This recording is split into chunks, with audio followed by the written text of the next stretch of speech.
yang menjadi hakku. Lalu ayahnya membagi-bagikan harta kekayaan itu di antara mereka. Beberapa hari kemudian anak bungsu itu menjual seluruh bagiannya itu lalu pergi ke negeri yang jauh. Di sana ia memboroskan harta miliknya itu dengan hidup berfoya-foya. 14 jemaat 1, 2, 3. Setelah dihabiskan semuanya, timbullah bencana kelaparan di dalam negeri itu dan ia pun mulai melarat. Lalu ia pergi dan bekerja pada seorang majikan di negeri itu. Orang itu menyuruhnya ke ladang untuk apa? Menjaga habisnya. Ayo jemaat yang keras. Lalu ia ingin mengisi perutnya dengan ampas yang menjadi makanan babi itu. Tetapi tidak seorang pun memberikan kepadanya.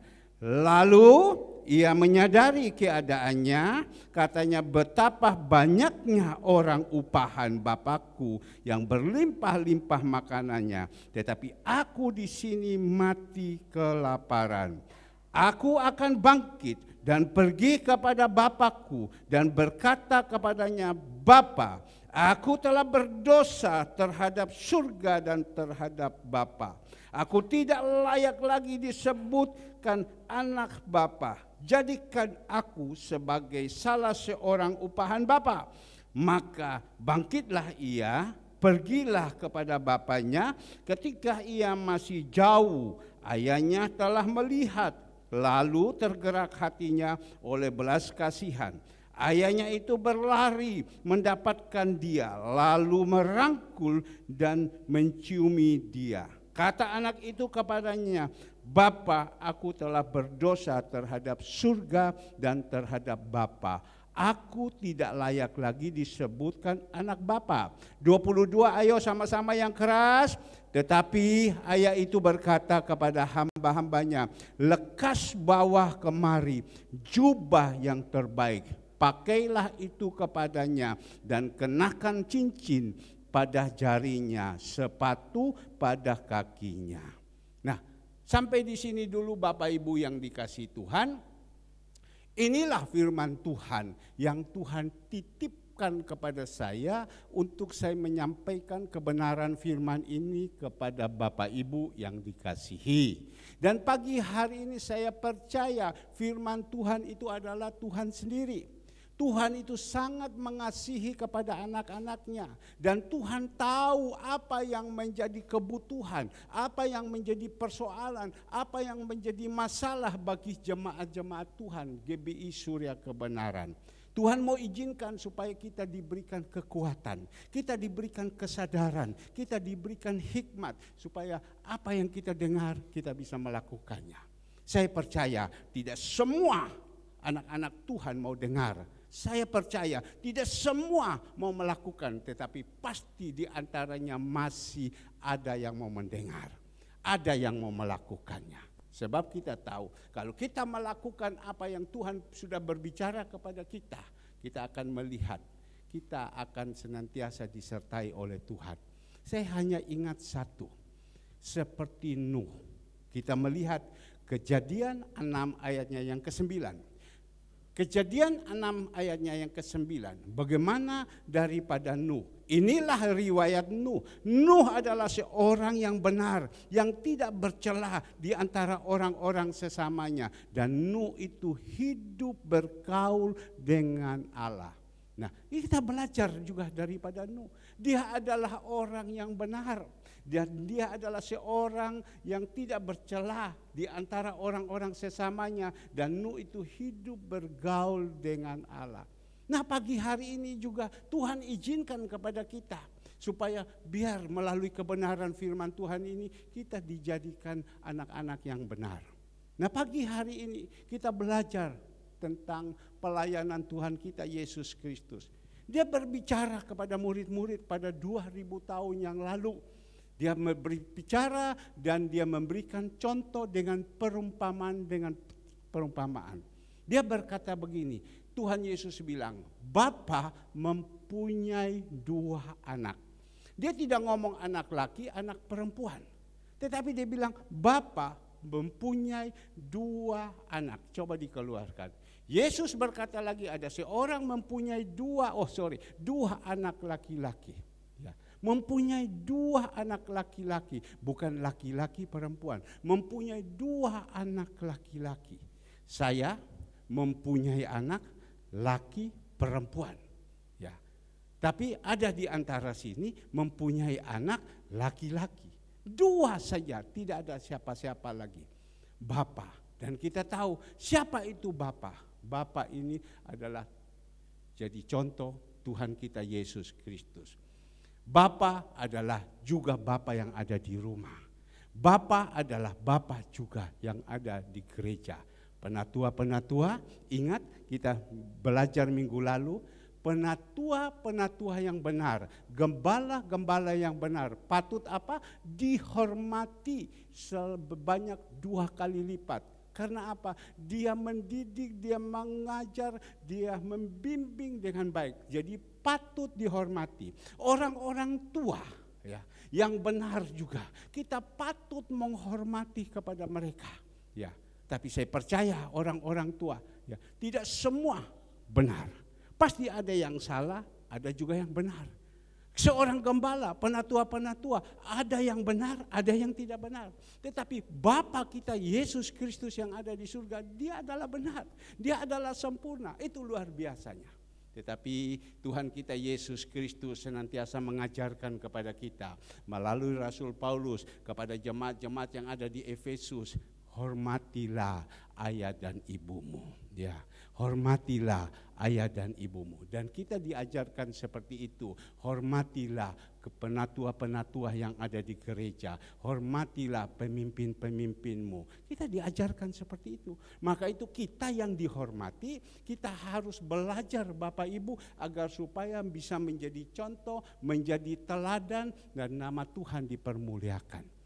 Kalau kita dihormati, kalau kita tidak jadi contoh, jadi teladan, bagaimana bisa dihormati? Maka itu mari kita berusaha. Orang-orang tua, gembala-gembala, jadikanlah yang benar supaya kita bisa dihormati, bisa disegani, dan bisa menjadi contoh dan menjadi teladan. Satu cerita yang disampaikan, siapa namanya Agus, coba ada yang masuk, siapa Bapak itu? Dia masuk. Ada, coba kamu lihat. Hah? Hah? Sudah ada masuk sini. Ya. Lihat ke belakang ya. Ya melihat ya. Ya. Nah, kita melihat Bapak Ibu, soalnya kadang tidak ada orang masuk di belakang, kita tidak tahu zaman keadaan sekarang. Ya, kalau jemaat boleh masuk, kalau bukan jemaat bisa pulang. Ya. Mari Bapak Ibu yang dikasihi Tuhan, kita melihat Bapak Ibu yang dikasihi Tuhan. Dia mengatakan ada punya anak 2. Ya.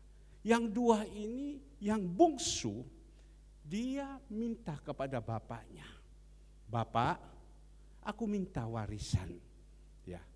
Bapak, aku minta warisan. Dan bapak ini minta kasih sama dia. Bapak tidak pernah menahan, silakan. Ya. Kamu mau silakan, ambil. Dia tidak pernah tahan, ambillah. Dan pada waktu itu dikasih warisan, harta, kekayaan yang ada. Apa yang terjadi Bapak Ibu yang dikasih Tuhan? Harta, kekayaan yang dikasih, dia ambil, dia dapat. Dan pada waktu dia dapat, dia pergi, dia keluar. Beberapa hari yang lalu dia membawa hartanya sampai di luar karena dia tidak dibimbing lagi, tidak dididik, tidak dipayungi oleh bapaknya lagi. Hidupnya sembrono. Ya, hidupnya mau-maunya dia. Di situ, dan apa yang terjadi? Dia dapat itu harta, dia jual. Dia jual, dia dapat, dia pegang uang, dia mulai berusaha memboroskan. Terus memboroskan. Namanya harta, namanya kekayaan, namanya keuangan. Setinggi gunung, kalau setiap hari diambil, pasti juga itu habis. Gunung itu tinggi, tiap hari dikorek, pasti juga datar. Tapi kita melihat Bapak Ibu yang dikasih Tuhan, apa yang terjadi? Kes, Bapak punya hati kok dah enak.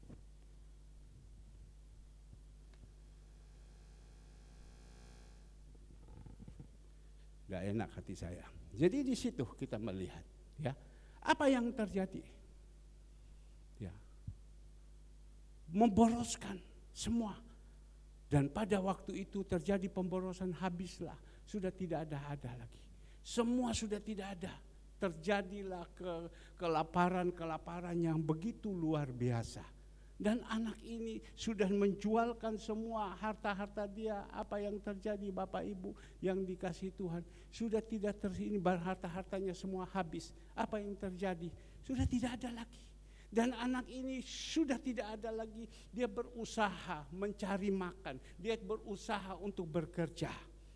Tapi kita melihat dia bekerja karena hidupnya tidak benar, hidup tidak punya ketaatan, hidup tidak punya kesetiaan, tidak punya penghormatan yang baik. Di situ dia tidak diterima dalam kerjaannya. Sehingga dia tidak dapat mendapatkan kerjaan yang baik, terpaksa apapun untuk mencari makan, dia lakukan apa saja. Kerja di mana? Di tempat kandang babi, di perusahaan babi. Dia lakukan semuanya. Dan kita melihat sampai di tempat kandang babi dia tidak dapat juga mendapat apa-apa. Disuruh makan juga di dalam tempat ampas babi saja tidak dikasih. Tetapi untung anak ini ya mempunyai satu kesadaran. Kesadaran apa? Dia bisa sadar dan dia ingat bapaknya. Bapak saya ini kan kaya. Ya. Kenapa saya harus sengsara seperti ini? Dan saya tahu bapak saya ini maha pengasih, maha pengampun. Saya percaya kalau saya pulang pasti bapak saya terima kembali. Benar, dia ambil tindakan, dia ambil jalan keluar, dia pergi pulang kepada bapaknya. Ternyata benar, waktu dia pulang dari jauh, bapak sudah melihat anaknya ini datang, bapak sambut kepada dia. Nah pagi hari ini kita belajar dari satu cerita yang kita sudah dengar, yang sudah kita baca, ya, agar supaya kita jadi anak-anaknya Tuhan. Kita semua yang ada di sini adalah anak-anak Tuhan, bukan anak-anaknya orang dunia, bukan anak-anaknya, mohon maaf, anak-anaknya setan. Kita ini adalah anak-anaknya Tuhan, yang dalam perlindungan Tuhan, dalam pertolongan Tuhan, dalam penyertaan Tuhan, yang sudah menerima Tuhan. Ada sama Tuhan, mari berusaha supaya jangan kita tinggalkan Tuhan, kita lari daripada Tuhan. Ini yang Tuhan pesan.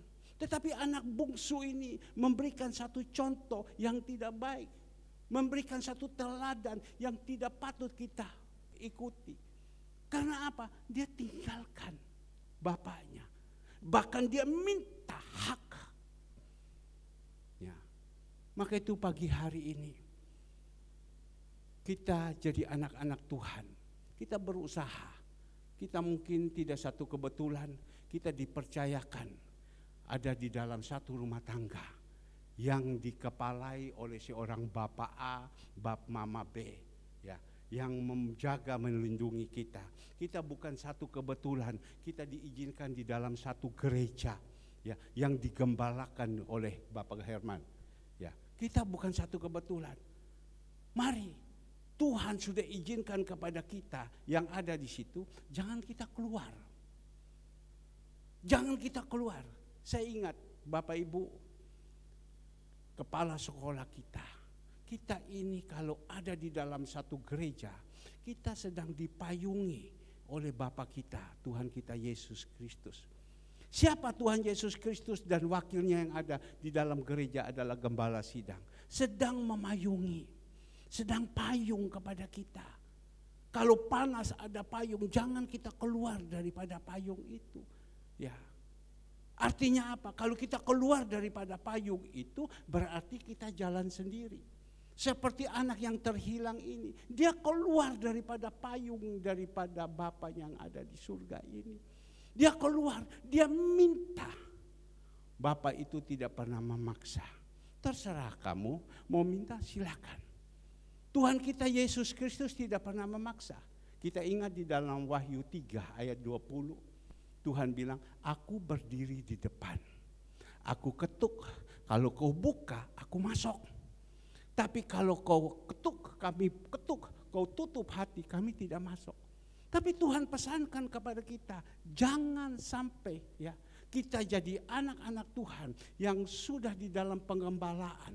Jangan sampai kita lari daripada Tuhan.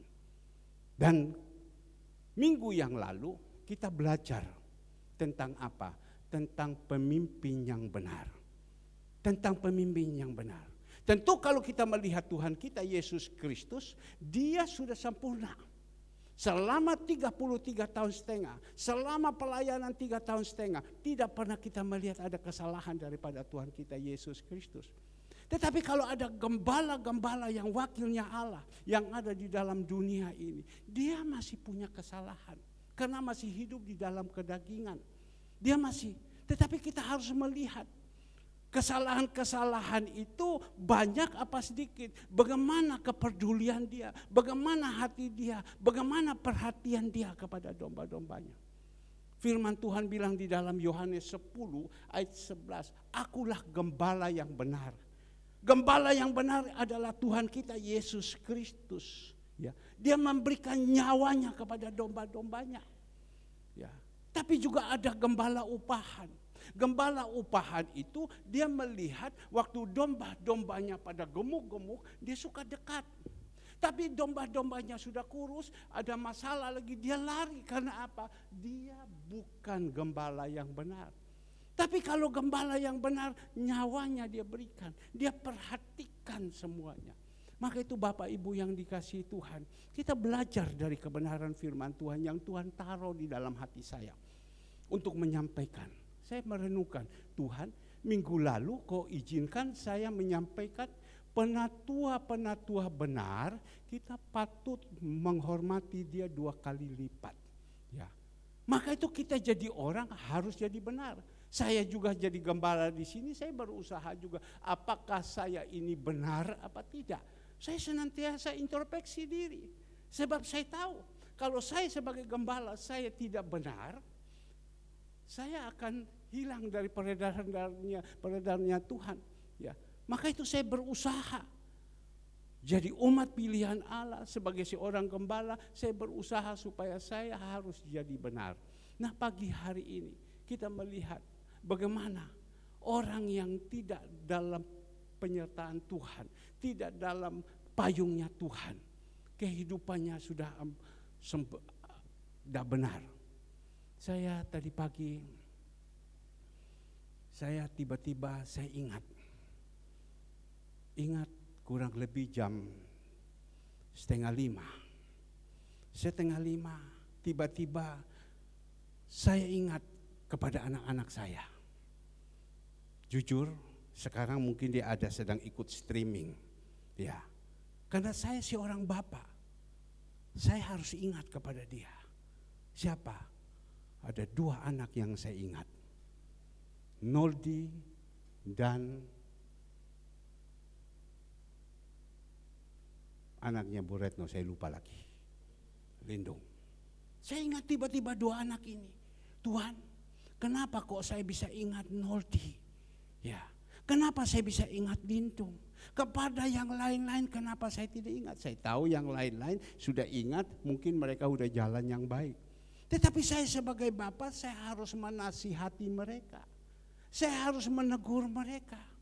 Saya telepon kepada dia. Noldi, kamu lagi di mana? Om, dia bilang. Ya, saya lagi di rumah.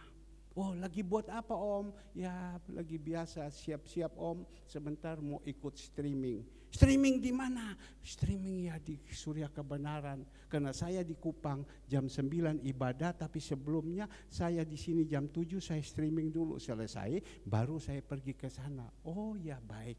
Saya mulai bicara sama dia. Bagaimana keadaanmu, bagaimana dan lain-lain segala semua. Saya sudah berbicara kepada dia. Oh baik-baik Om, baik-baik Om. Tapi di situ saya tanya sama dia, kamu tahu kenapa Om telepon kepada kamu? Ya dia jawab, karena saya anak, Om bapak. Jadi bapak senantiasa ingat kepada anak-anaknya. Untuk apa? Menasihati, menegur, mendidik, mengajar. Untuk apa? Demi kebaikannya. Oh ya bagus, apa lagi? Ya kamu tahu apa lagi? Ya dia bilang, saya tahu. Kamu tahu pernah enggak kamu dulu pernah membayar sepeda motor saat waktu yang kedua kali atau ketiga kali kamu tidak bisa membayar? Pernah enggak? Tahu Om. Ya, habis gimana? Om bawa sama saya di kantor, Om nasihati saya, Om bimbing saya. Dan saat itu Om pakai seseorang untuk bisa membayar kepada saya. Dan Om nasihat apa sama kamu? Om hanya nasihat satu. Saya berkata begini sama dia. Karena persis pada waktu itu ada jemaat Tuhan kita, ada beberapa yang senantiasa Tuhan lagi pakai kepada mereka. Kamu mau belajar daripada orang ini. Oh mau, dia bilang. Kamu lihat dia. Dulu dia ada apa? Tidak ada apa-apa. Sekarang dia bisa apa? Dia karena dia setia, dia taat, dia sungguh-sungguh sama Tuhan. Dia bisa melakukan sehingga dia bisa seperti ini. Kamu mau seperti ini? Mau Om. Kamu bisa melakukan ini. Saya berusaha Om supaya melakukan ini. Dia dengar sekarang ini. Saya berusaha supaya bisa melakukan ini. Maka itu saya bilang.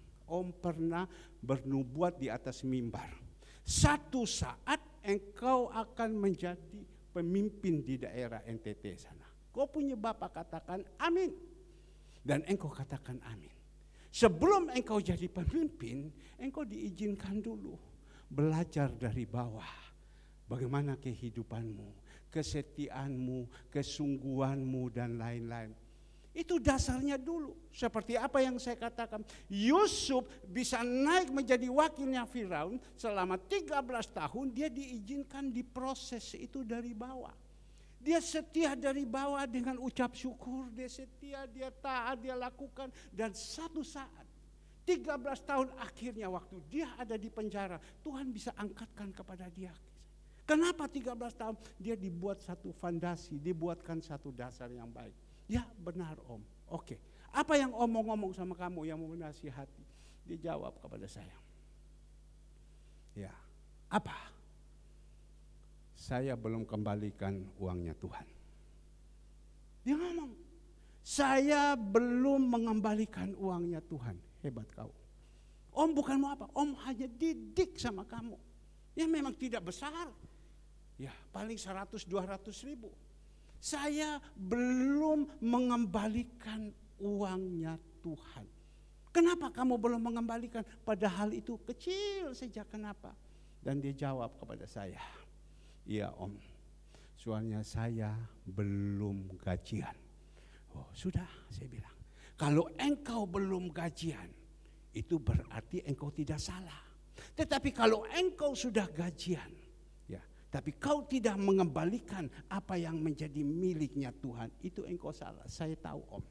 Tapi karena belum mengembalikan, sip. Ya. Nah Bapak Ibu yang dikasih Tuhan, disinilah kita melihat ada orang-orang tua yang mengasihi anaknya, yang memperhatikan, mendidik, menjaga dan melindungi. Yang kedua saya katakan kepada dia, kamu dan Lindung. Tuhan kasih ingat kepada saya.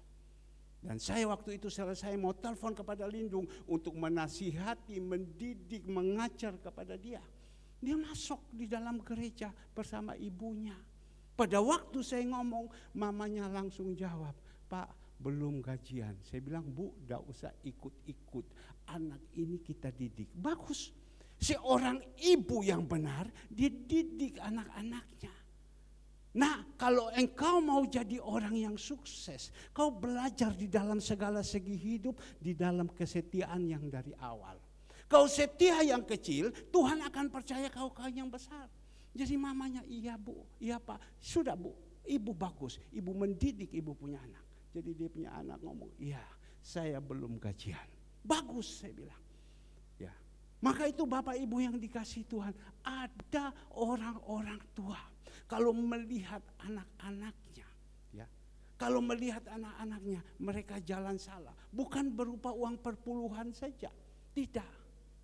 Tapi di dalam segala segi hidup bisa menasihati mereka, bisa menegur mereka, bisa membimbing mereka, agar supaya apa?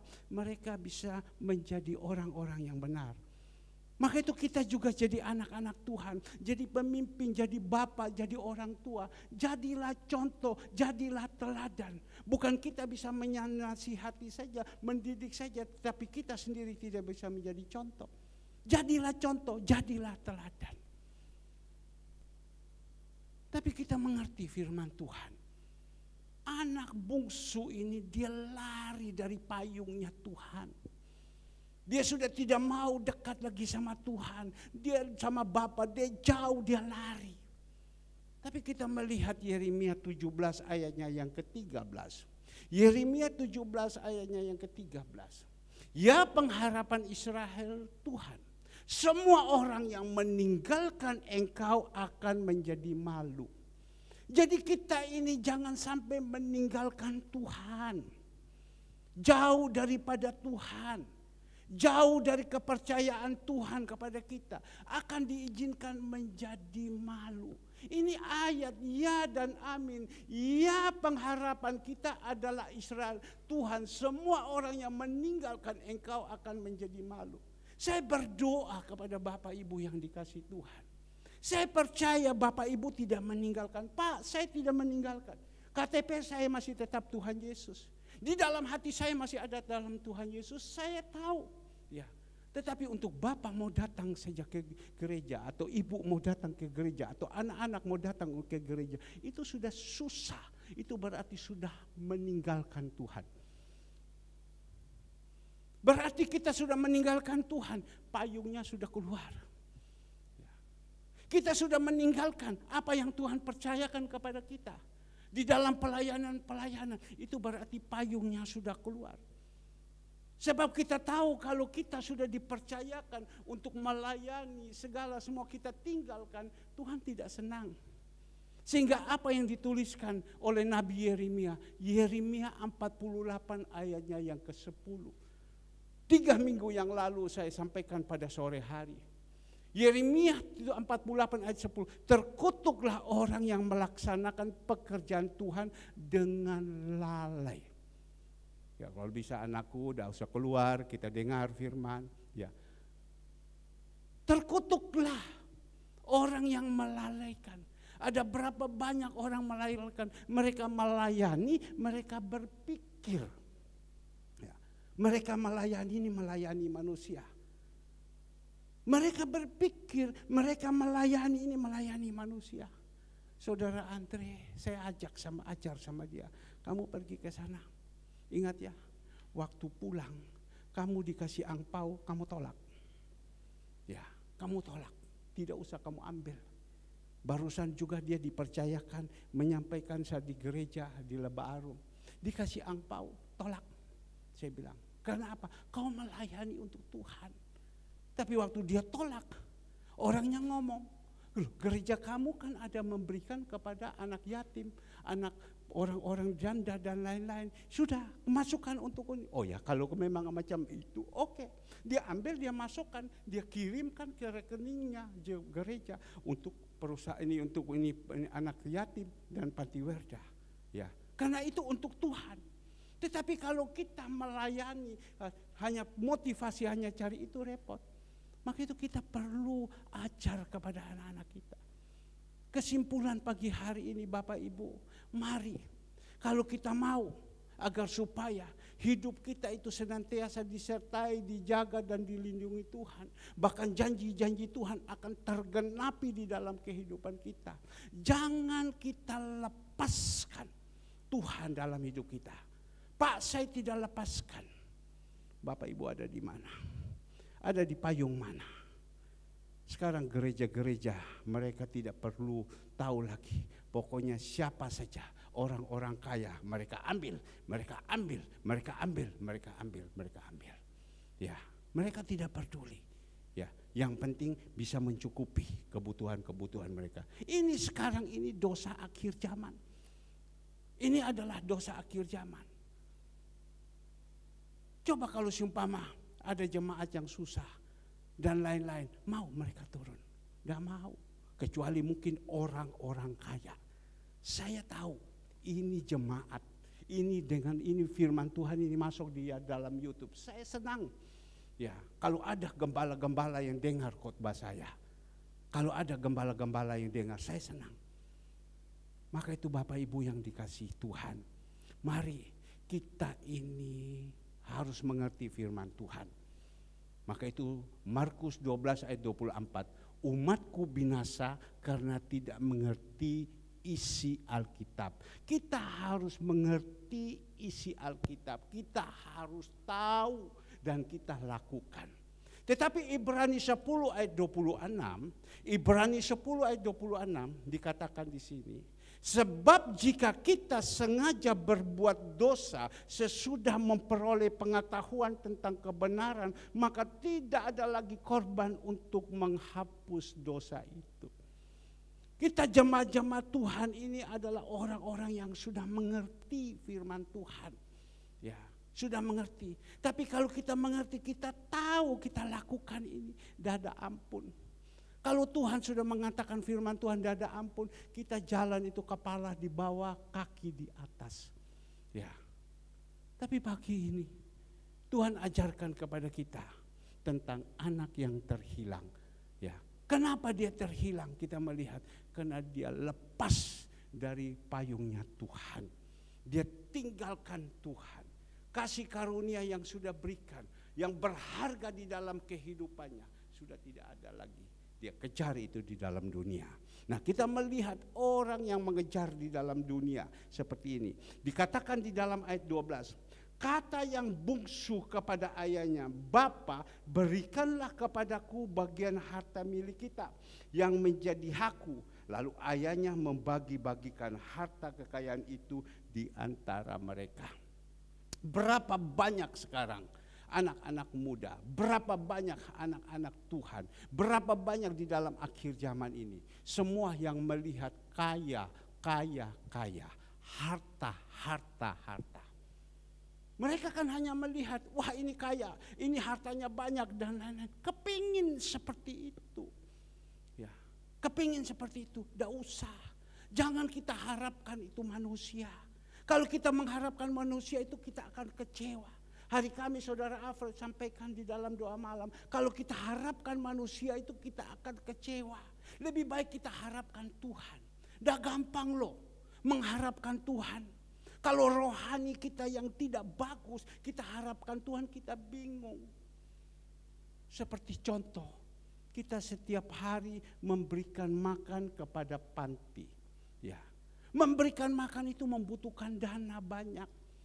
Kita mau harapkan siapa? Mau harapkan jemaat? Ya tidak bisa. Apa yang mau diharapkan?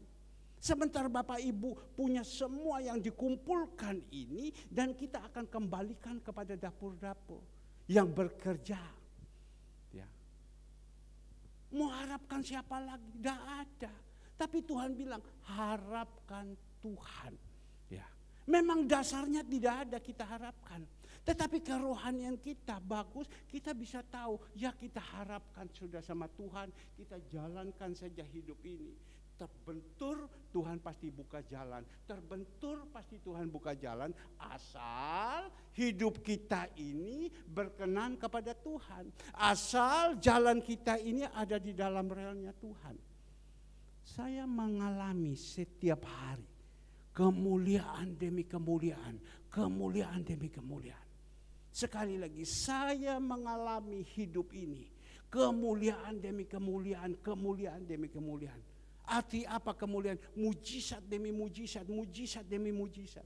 Dasarnya sebenarnya tidak ada dasar untuk kita harapkan. Tapi kita harapkan kepada Tuhan kita Yesus. Dia bisa sanggup melakukan apa saja yang tidak mungkin bagi manusia. Bapak Ibu yang dikasihi Tuhan. Anak muda ini minta harta. Minta harta. Bapak bilang kau minta, oke, saya kasih. Saya tidak pernah bertahan-tahan. Silakan. Berarti Bapak kita ini baik. Dia mau coba. Ya, saya tidak pernah memaksa sama kamu. Kamu minta saya kasih, ini bagianmu. Dapatlah orang harta ini, anak muda ini. Waktu dia dapat ini, dia kan belum punya fondasi. Harta yang dia dapat itu kan orang tua punya. Dia belum punya fondasi, bukan dia yang dapat sendiri. Lain orang yang dapat sendiri. Ini tidak, orang tua punya. Dia dapat, dia pikir dapat gampang, buang gampang. Sekali lagi, dapat gampang, buang gampang. Dia dapat, ya gampang kan? Minta sama Bapak, Bapak kasih. Dia keluar, buang juga gampang. Sudah, namanya sudah bawa harta banyak, hidup tanpa kontrol Tuhan lagi, kontrol gembala lagi, tidak ada yang menasihati, tidak ada yang menegur, tidak ada yang mengajar, dan lain-lain segala semua. Dia jalan sesukanya. Nah itu yang paling berbahaya.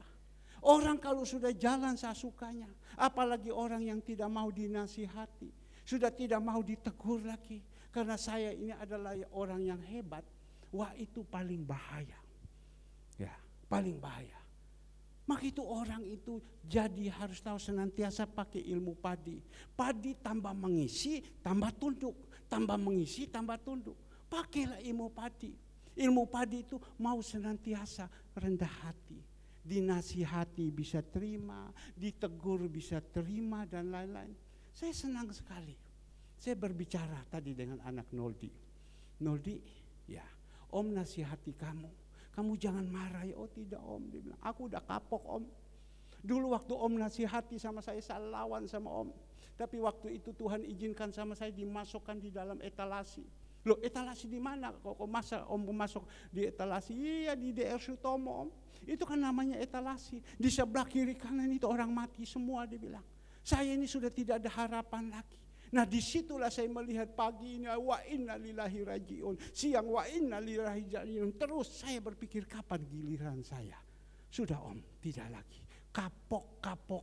Karena apa? Dalam pengajaran Tuhan, dalam didikan Tuhan. Saya harus terima Om. Dia bilang. Saya harus terimain. Oh bagus saya bilang. Maka itu Bapak Ibu yang dikasihi Tuhan. Mari. Ya, kita belajar jangan seperti anak yang bungsu. Menerima harta ini dia foya-foya. Dia tidak tahu susahnya cari uang. Orang tua ini susah. Dia dapat diambil begitu saja. Kemarin saya sudah olahraga. Saya melihat teman saya. Dulu pernah big bossnya dari sini Tiffany, yaitu Bapak S. Dia duduk, dia gunting kuku. Dia gunting kuku, semua dia gunting kuku. Saya bilang sama dia, kenapa kukumu? Dia kan punya anak 2, 1 laki 1 perempuan. Dia punya deposito kurang lebih ada 70 miliar. Dia tidak mau kasih kepada siapa-siapa, dia simpan sampai dia mati baru dia bagi. Nah sesudah itu selesai, ya dia punya rumah ada 2. 1 di daerah barat, Pakuwon, yang 1 ada di Gera Family.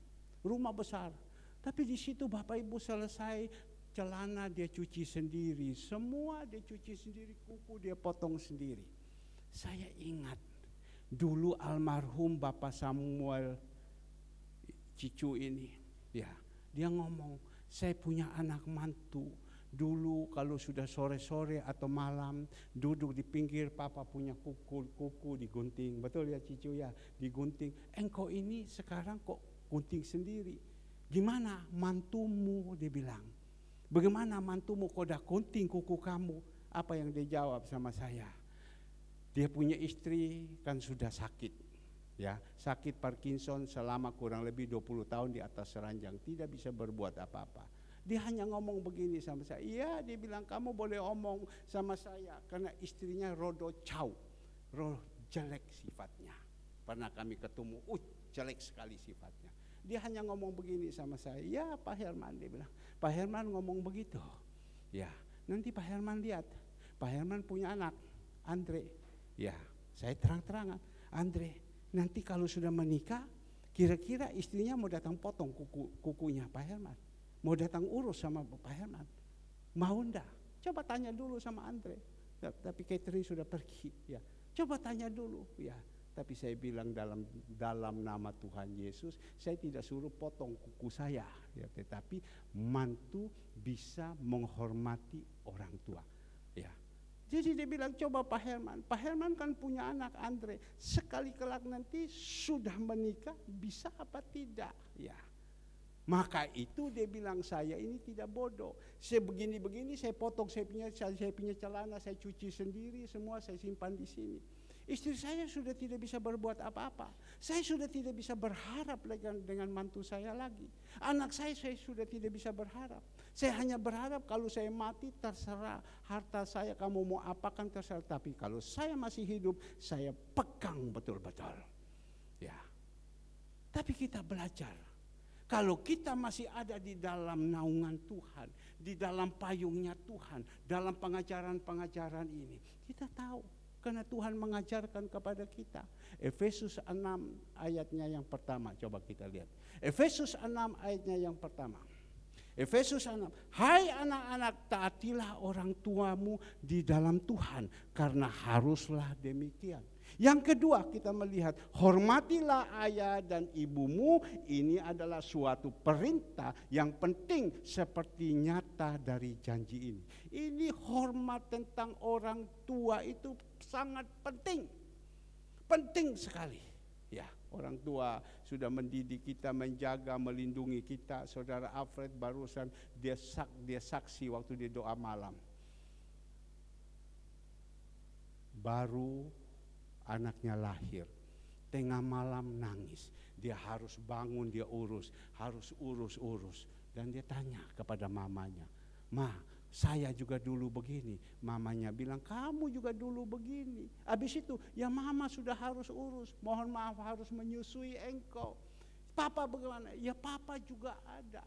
Ya itu orang tua sudah sampai seperti ini. Ya.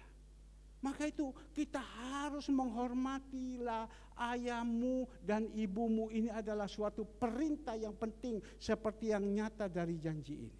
Yang ketiga kita melihat apa yang dikatakan. Yang ketiga agak cepat sedikit. Supaya apa? Kamu berbahagia dan panjang umurmu di bumi. Supaya kamu kalau hormati, kamu berbahagia. Rumah tanggamu rukun, enak, diberkati. Itu ayatnya yang ketiga, supaya apa? Kamu berbahagia dan panjang umurmu di bumi. Berbahagia, suami dengan istri baik, dengan anak-anak baik. Karena apa? Karena papa dan mama. Ya, berbahagia dan panjang umur. Orang kalau sudah berbahagia pasti dengan sendiri panjang umur. Pasti dengan sendiri, karena hati yang damai adalah obat. Hati yang gembira adalah obat, pasti panjang umur. Maka itu Tuhan juga pesan di dalam ayatnya yang keempat. Dan kamu bapak-bapak, kebanyakan banyak bapak-bapak, tadi sudah ngomong anak. Dan kamu bapak-bapak jangan bangkitkan amarah di dalam hati anak-anakmu. Ya, kamu bapak-bapak, bukan mama-mama. Mama-mama itu luar biasa, tapi kebanyakan banyak bapak-bapak yang membangkitkan amarah kepada anak-anaknya. Nah, bapak-bapak yang ada di sini, ayo kita sama anak-anak, kita perhatikan kepada mereka. Berusaha buat mereka itu enak. Berusaha buat mereka itu rukun. Berusaha dukung mereka, semangatkan mereka. Jangan menyakiti hati daripada anak-anak. Ini yang paling penting. Saya dari dulu, saya berusaha, saya sebagai bapak terus bagaimana cara agar supaya mendidik anak-anak menjadi contoh dan menjadi teladan. Tapi kalau mama-mama sudah tidak ada, dan maka itu di sini kan dikatakan, hai bapak-bapak, jangan bangkitlah amarah di dalam hati anak-anakmu, tetapi didiklah mereka di dalam ajaran dan nasihat Tuhan. Kalau mama-mama itu enak, ya enak. Istri saya ini sudah sebagai mama, anak-anak itu datang peluk sama dia, peluk sama dia, peluk sama dia. Dia senantiasa ada macam-macam. Ya, dah mau gini, tapi kalau saya bapak rodo strength. Kenapa saya strength? Saya didik anak-anak saya supaya kamu jangan jatuh di dalam dosa. Saya didik kepada mereka apa yang saya punya, saya bagikan kepada mereka supaya mereka bisa jalan yang baik. Tadi saudara Noldi berkata, Noldi, Kamu memikirkan setiap hari, kamu lihat Om setiap hari kasih makan orang-orang yang di panti asuhan, panti werda, apa yang ada di dalam hati. Dia bilang, saya percaya Om Herman tidak ada yang tidak bisa, pasti bisa. Oh salah kau, saya bilang. Dia bilang, saya percaya Om Herman pasti bisa, tidak ada yang tidak bisa. Oh salah kau, saya bilang. Berarti kau melihat Om Herman. Om Herman, hands up, angkat tangan. Itu semua karena Tuhan. Tapi kita harus memberikan contoh, memberikan teladan kepada anak-anak kita, menyemangati mereka. Arahkan mereka, didik mereka. Saya senantiasa pantau anak-anak saya. Saya pantau kepada mereka. Pak, saya ada kerjaan ini Pak. Oh bagus, kerjaan ini. Membahayakan enggak? Kamu punya kerja. Namanya kita ini orang tua, boleh bilang dikatakan sudah kolairen. Kolairen itu makan garam banyak. Ya, bukan ini makan garam banyak. Mana kerjaanmu? Oh iya, ini bagus. Habis gimana? Ini, oh sudah jalan-jalan saja, lakukan. Saya bilang enggak apa-apa, lakukan. Tapi ingat saya bilang, ada keuntungan-keuntungan ya, berikan untuk Tuhan. Anak saya bisa saya omong, masih bisa. Tapi kalau ada di antara jemaat, ada yang bisa saya omong dan dia bisa terima. Tapi ada yang tidak bisa saya omong. Maka itu kita menghadapi jemaat-jemaat ini macam-macam. Ada jemaat yang baik, ada jemaat yang tidak baik. Ada jemaat yang bisa diomongi, ada yang tidak bisa. Ada, bukan bilang tidak bisa diomong, ada. Banyak anak-anak kita yang ada di sini bisa diomongi. Tapi ada juga yang tidak bisa diomongi. Ya, tidak bisa omongi. Maka itu bapak-bapak, ayo. Ya, kita berikan contoh, kita berikan nasihat, kita berikan jadi teladan. Supaya anak-anak ini mengasihi kita. Mengasihi kita. Saya senang sekali Devina ini.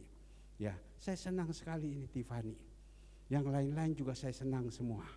Barusan saya marah anak saya Kesia. Saya marah kepada dia. Marahnya begini. Eng bangun pagi. Eng jus. Namanya orang kalau ngantuk itu jawabnya kan enak. Iya, saya sabar. Sudah jalan turun. Saya mesti naik lagi. Eng.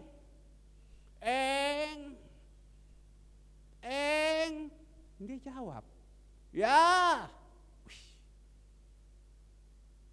Bapaknya macam begini, dia juga begitu. Ya. Ya sudah. Jus. Turun. Kadang belum lagi, saya putar lagi, belum turun lagi. Saya datang lagi. Eng. Ya. Pertama kali jalan bagus, kedua kali jalan, tapi lama-lama. Ya. 1 kali saya tahan, 2 kali saya tahan, 3 kali saya tahan, 4 kali saya tahan, 5 kali saya banting meja. Saya banting meja. Kamu seperti ini. Kamu lihat itu Devina. Devina aja kepala gini. Tidak boleh. Tadi malam saya lihat jam 2 malam. Susu telepon saya ya, mohon maaf ya, aku udah lihat. Apakah perlu saya telepon lagi? Jam 2 malam ini mau telepon lagi kah? Ya, saya bilang kamu lihat itu Devina, ya kan? Bapaknya sakit, diurus terus. Ya, kamu lihat itu Tiffany. Mau berangkat dia harus masak dulu untuk papanya, masak dulu untuk mamanya, masak dulu untuk adik-adiknya, baru dia berangkat.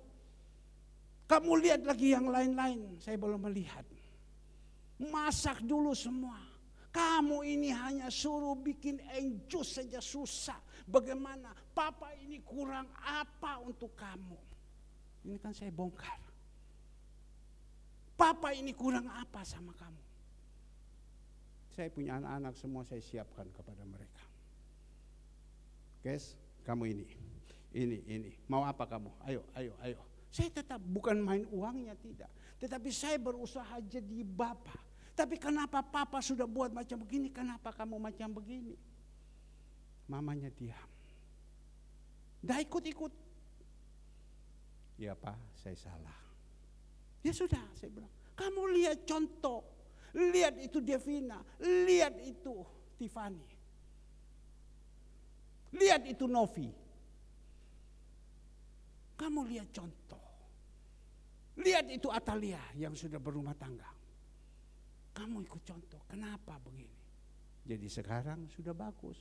Tapi kalau saya suruh kepada dia, tapi dia sendiri, saya sendiri tidak jadi berkat. Papa punya model kayak begini. Mabuk setiap hari, narkoba terus, penjudi terus, tiap hari tidak pernah menafkahi kita. Tiap hari papa buat macam begini. Siapa yang mau menghargai? Ya pantas. Maka itu ayat ini, jangan sakiti anak. Kita jadi orang tua, jadi anak, patut kita harus hormati. Tapi yang Tuhan bilang kepada orang tua, menyadarkan orang tua, jangan sakiti anak-anak. Kembali lagi Bapak Ibu yang dikasihi Tuhan. Ini adalah kebenaran. Ini adalah kebenaran. Tapi kalau kita dapat, kita bisa melakukan. Aduh itu enak. Saya sudah kurang lebih 25 tahun saya melayani. Bapak Ibu yang dikasihi Tuhan. Saya melayani dan akhir-akhir ini saya jalankan betul-betul kebenaran firman. Saya merasakan hidup saya itu tenang, damai. Ya, punya masalah bukan tidak punya masalah. Hidup saya tenang, damai, penuh sukacita. Dan hari lepas hari saya melihat kemuliaan demi kemuliaan, kemuliaan demi kemuliaan. Inilah yang saya kepingin membagikan kepada anak-anak saya. Bukan berbicara tentang finansial saja. Tetapi hidup itu enak, tenang. Beban-beban itu ringan. Kuk yang kuberikan itu ringan. Benar terjadi dalam kebenaran ini. Ini yang saya kepingin membagi dan saya mentransferkan kepada anak-anak saya.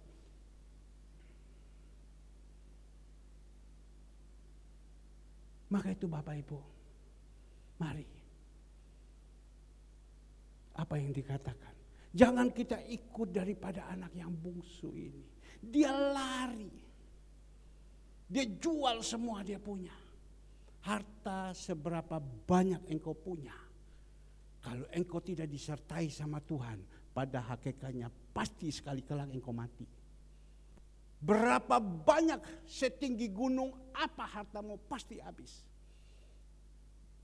Saya sudah melihat pengalaman-pengalaman ini. Ada orang yang punya harta yang begitu banyak, uangnya begitu banyak. Sampai pernah Alex pergi ke sana audit, sampai Alex bilang, waduh om, ini hartanya sekian besar. Ini barangnya sekian banyak, ditunjukkan semua. Tapi karena tidak disertai Tuhan, habis, miskin setengah mati sekarang. Dipikir harta sekian banyak itu bisa tahan langgeng, tidak. Tapi kalau kita mendapatkan Tuhan, Tuhan bilang kekal selama-lamanya. Saya tadi pagi saya jalan, saya putar. Beberapa saat yang lalu kan kita bangun, ya, habis bangun ini semua yang ada, semua bangun, beli bahan-bahan lain, semua bangun semua, minus 30 juta. Minus 30 juta. Aduh Tuhan, minus 30 juta. Itu belum jalankan setiap hari punya pelayanan. Pelayanan setiap hari itu keluar uang jutaan. Sudah minus 30 juta.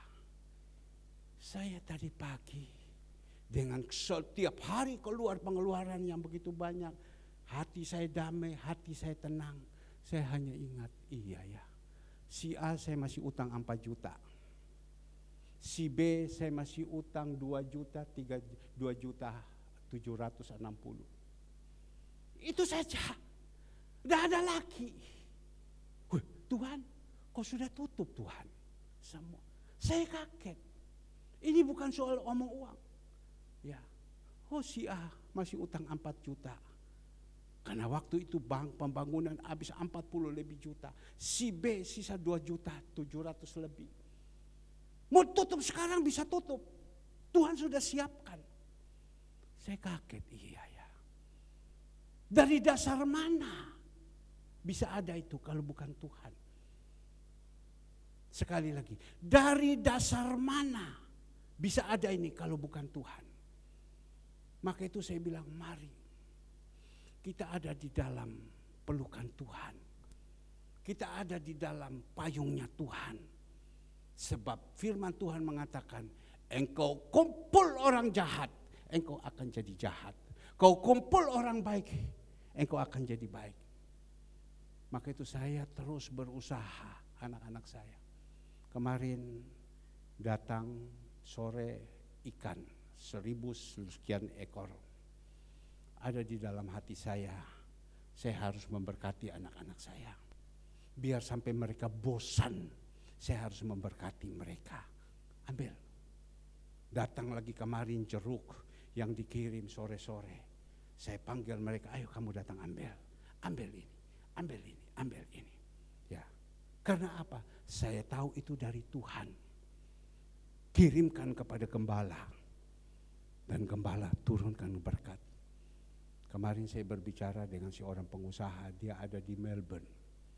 Ngomong-ngomong, saya cerita, engkau pergi ke Melbourne, dan dia cerita, ya kamu 3 orang berapa habis? Ya pekuitio. Artinya pekuitio, 1 orang itu pesawatnya PP saja 10 juta lebih. Belum biaya lain, kosnya tinggi semua. Ya 150 juta. Omong-omong, dia ngomong begini sama saya. Pak Herman juga mau datang, ayo. Saya siapkan semua. Ya, saya hanya ngomong tidak. Saya tidak mau kayak begitu. Saya punya tanggungan masih banyak. Pak Herman mau, ayo. Tuhan bisa kalau mau buat. Ya, Tuhan bisa. Berapa saat yang lalu teman saya ngomong begini. Pak Herman, teman sekolah. Kita rencana 15 orang mau pergi ke Yerusalem selama 12 hari. Pak Herman, ayo yang pimpinnya, kita berangkat. Saya tahu. Puji Tuhan, saya bilang kalau memang kamu mau pergi, itu teman sekolah semua. Kamu bayar kalau 12 atau 15 orang, saya sudah dapat free 1. Saya usaha, saya dapat free 2. Saya bisa pergi. Paling saya ajak lagi jemaat-jemaat saya yang mana, ayo berangkat pergi sana. Ya, menjadi pembicara di dalam perjalanan. Bisa, saya bilang begitu. Tetapi saya bilang kembali lagi Tuhan. Biar Tuhan yang atur. Karena apa? Karena kita ada di dalam payungnya Tuhan. Seperti tadi di dalam Kejadian 6. Ayatnya yang ke-9 kita melihat bagaimana Nuh. Kejadian 6 ayatnya yang ke-9. Tolong agak cepat. Kejadian 6 ayatnya yang ke-9. Tetapi mengenai Kejadian 6 ayatnya yang ke-9, ya, tentang riwayatnya Nuh, dikatakan inilah riwayat Nuh. Nuh adalah seorang yang benar. Saya senantiasa menekan kepada jemaat supaya jadi orang yang benar dan tidak bercela di antara orang-orang sesamanya. Kita tentu tidak benar. Kita tentu orang yang masih banyak dosa, tapi kita berusaha supaya tidak bercacat celah. Ya, tapi kita melihat orang sesamanya, dan Nuh itu hidup bergaul karib dengan Allah. Ada hubungan setiap hari dengan Tuhan, hubungan setiap hari dengan Tuhan. Tanya istri saya. Jam 12 lebih sedikit saya sudah duduk. Masuk dalam hadirat Tuhan. Kadang jam 3, jam 4 baru saya tidur lagi. Saya tidur sebentar, saya sudah turun, saya mulai putar, saya mulai berdoa lagi. Terus berusaha. Bagaimana dengan Tuhan? Terus merenungkan kebenaran firman, bergaul karib. Apa yang Nuh dapat? Ya, pada waktu hujan diizinkan 40 hari 40 malam. Apa yang terjadi Nuh? Apa yang terjadi Nuh? Kita lihat anak, istri, mantu, cucu, 8 keluarga itu diselamatkan semua. Yang lain itu mati kering, mati basah, mati di dalam air. Tapi kita melihat Nuh. Karena apa? Nuh hidup dalam kebenaran. Nah, Bapak, Ibu yang dikasih Tuhan, jemaat Tuhan, ayo. Ya, hidup di dalam kebenaran. Nah, pagi hari ini kita belajar lagi. Kita melihat, dia sadar anak yang terhilang ini pada waktu dia susah sekali mencari makan, makanan ampas babi saja tidak ada. Dia sadar. Untung kita ini masih sadar. Jangan sampai tidak sadar. Kita berdoa. Ada di antara jemaat-jemaat kita yang sudah tidak sadar hilang. Tapi ini dia masih sadar. Dia dalam keadaan susah dan lainnya, dia sadar, oh bapakku di sana itu makanan begitu banyak, kenapa kok saya harus sampai susah seperti ini? Sadar. Maka itu di dalam Kisah Para Rasul 3 ayat 19. Coba kita lihat Kisah Para Rasul 3 ayat 19. Karena itu sadarlah dan bertobatlah supaya dosamu dihapuskan. Kita butuh kesadaran, sadar. Dia sadar, dia tahu dia punya bapak, dia kembali. Dia kembali, Bapak Ibu. Oh bapakku, saya di sini saja mau makan saja susah. Setengah mati. Tapi kok bapakku di sana itu apa saja ada. Kemarin dulu Bapak Toga Sirait kirimkan satu WA kepada Ibu Gembala. Ibu Gembala bikin kepada dia kepala ikan. Ya, namanya orang tua. Ya, kepala ikan dikasih. Pak Toga Sirait langsung balas. Aduh ini kepala ikan. Saya ingat saya punya istri. Saya ingat pada waktu saya zaman di Ambon. Ini kepala ikan kerapu dibikin saya makan. Aduh saya ingat betul-betul. Dia ingat. Saya waktu di Ambon, saya ingat, saya ingat ini almarhum mamanya Roni yang buat, saya ingat. Terima kasih Ibu Gembala, terima kasih Ibu Gembala. Ibu Gembala dapat itu forward kepada saya. Maksudnya apa? Ini loh, kalau saya masak kan hauce juga kan. Dia forward sama saya bilang amin, amin. Bukan bilang memberikan makan, tapi datang memperhatikan orang-orang yang susah. Tapi kita melihat dia sadar. Pada waktu dia sadar, dia kembali, kita melihat Bapak Ibu. Dari jauh Tuhan sudah melihat dia. Dikatakan di dalam ayatnya 21. Kata anak itu, Lukas 15:21, kata anak itu kepadanya, Bapak, aku telah berdosa terhadap surga, terhadap Bapa. Aku tidak layak lagi disebut anak Bapa. Tetapi ayah itu berkata kepada hamba-hambanya, lepas bawakan kemari jubah yang terbaik.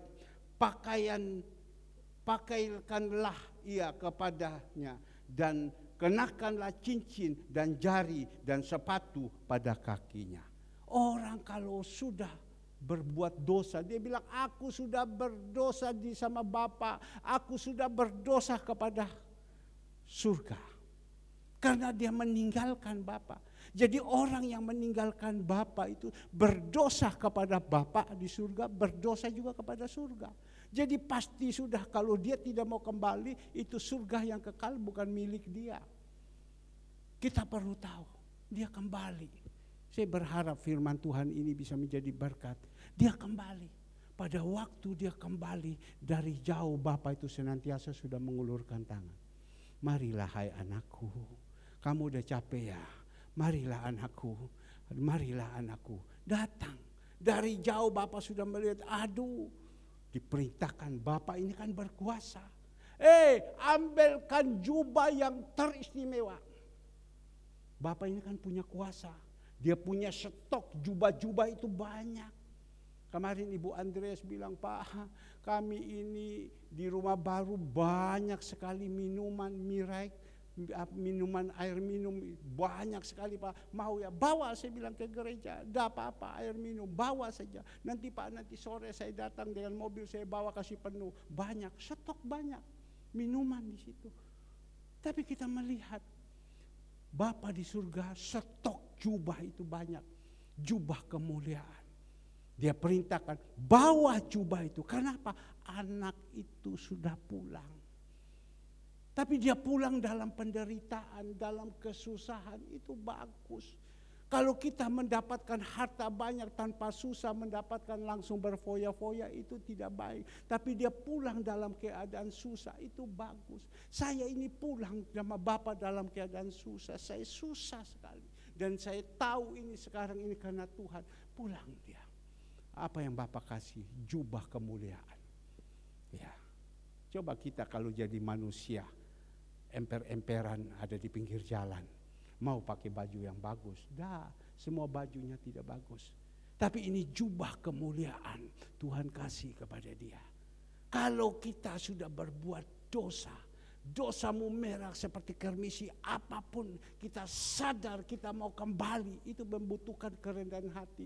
Oh, Tuhan sudah siapkan semua untuk kita kembali. Tuhan sudah siapkan jubah. Bukan hanya jubah lagi, cincin Tuhan kasih. Bukan hanya cincin saja, sepatu Tuhan kasih. Cincin ini menceritakan kuasa. Sepatu kita ini bukan hamba lagi. Tetapi yang saya mau berbicara, kalau kita sudah sadar dalam penderitaan ini, kita pulang, itu membutuhkan kerendahan hati, kita pulang. Wah, itu luar biasa. Tuhan sudah siapkan.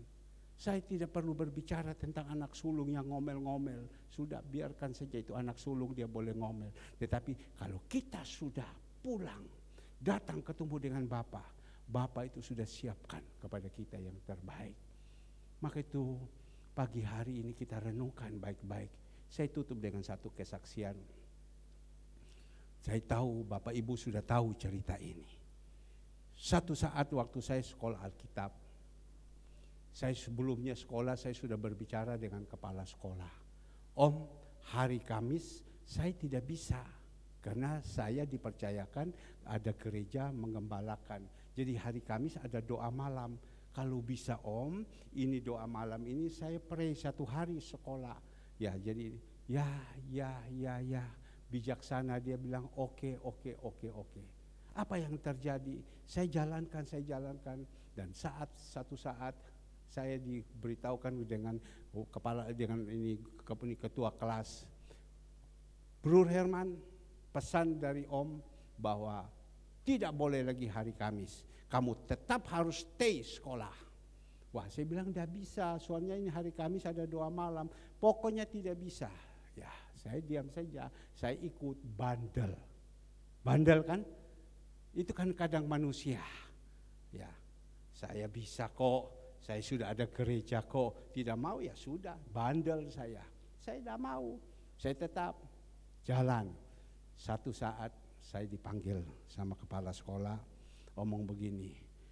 Bukan kepala sekolah, ya kepala sekolah itu Om Yusuf, dia punya anak buah dulu kalau saya tidak salah, ya, Pendeta Otniel. Pak Herman, Om Yusuf pesan supaya tidak boleh. Tapi gimana gini-gini. Saya tetap keras kepala, saya jalan saja, saya lawan. Dan saat itu waktu lawan selesai, pas hari Kamis, hari Rabu saya dipanggil. Kamu sudah diomongi tidak boleh, tetapi kamu jalankan gini-gini segala semua. Kalau memang macam begini, kamu tidak taat di dalam sekolah, saat ini juga kamu keluar dari sekolah. Saya pikir kejam juga kau ya, jahat juga ya. Ini kan orang masih ada dunia. Ya, kamu keluar dari sekolah. Oh, jadi saya keluar dari sekolah tidak bisa. Ya tidak apa-apa Om, kalau keluar dari sekolah tidak apa-apa Om. Saya tinggal aja. Masa bodoh kok, saya ada gereja, bukan gereja sekolah Alkitab di tempat kamu aja dapat dalam hati saya. Wes, tinggal saya. Tuhan itu baik. Tuhan itu baik. Dan pada waktu saya tinggal, sampai di perjalanan saya nangis. Tuhan bilang, kamu disuruh itu saja tidak mau. Mau jadi gembala, mau diberkati. Yang kecil ini saja kau disuruh, kau tidak mau. Nangis saya. Waktu nangis saya putar, saya tidak sadar lagi, tidak ada malu lagi. Sudah saya waktu itu saya datang sama dia. Saya tersungkur di bawah kakinya. Om minta maaf. Saya seperti ini minta maaf. Saya sadar di situ puji Tuhan, dia doakan. Saya ingat sampai saat ini. Seandainya waktu itu saya keras hati, diomongi saya tidak mau, saya lawan terus. Gak tahu saya jadi apa hari ini. Mungkin Tuhan sudah tidak pakai sama saya untuk memperhatikan anak yatim. Mungkin ini gereja sudah tidak tahu di mana. Gak tahu lagi saya sudah jadi apa. Ya, tapi karena saya mau punya ketaatan, saya mau setia, saya mau melakukan, saya mau punya kerendahan hati. Saya melihat sampai hari ini, disitulah terngiang-ngiang, iya ya, benar ya. Seandainya pada waktu itu saya lawan, saya tidak mau karena saya berpikir punya dasar. Saya punya dasar untuk melawan. Punya dasar, ada gereja, ada apa, saya punya dasar. Tapi Tuhan bilang begini saja kamu mau dipakai sama Tuhan. Ini saja kau tidak taat, mau jadi apa? Ini anak-anak ada yang taat, ada yang tidak taat. Kalian kepingin untuk naik ke atas, mau dipakai sama Tuhan, mau jadi berkat dan lain-lain. Kalau kecil saja kalian tidak taat, mana Tuhan percayakan yang besar. Ada di sini anak-anak yang sekolah, ya, bagian angkatan sekolah ya, taat kepada pemimpin-pemimpinmu. Belajar ya, taat, dan kalian akan melihat kemuliaan demi kemuliaan ada dalam kehidupan kita. Saya tidak berpanjang, nanti saya minta saudara pemusik semua ayo kita akan akhiri, dan juga pemusik saya semua tidak bisa naik singer, saya minta saudara Tiffany bisa bantu di sini, saudara Yvonne bisa bantu, ya, karena tadi Andre pimpin pujian, sekarang dia sedang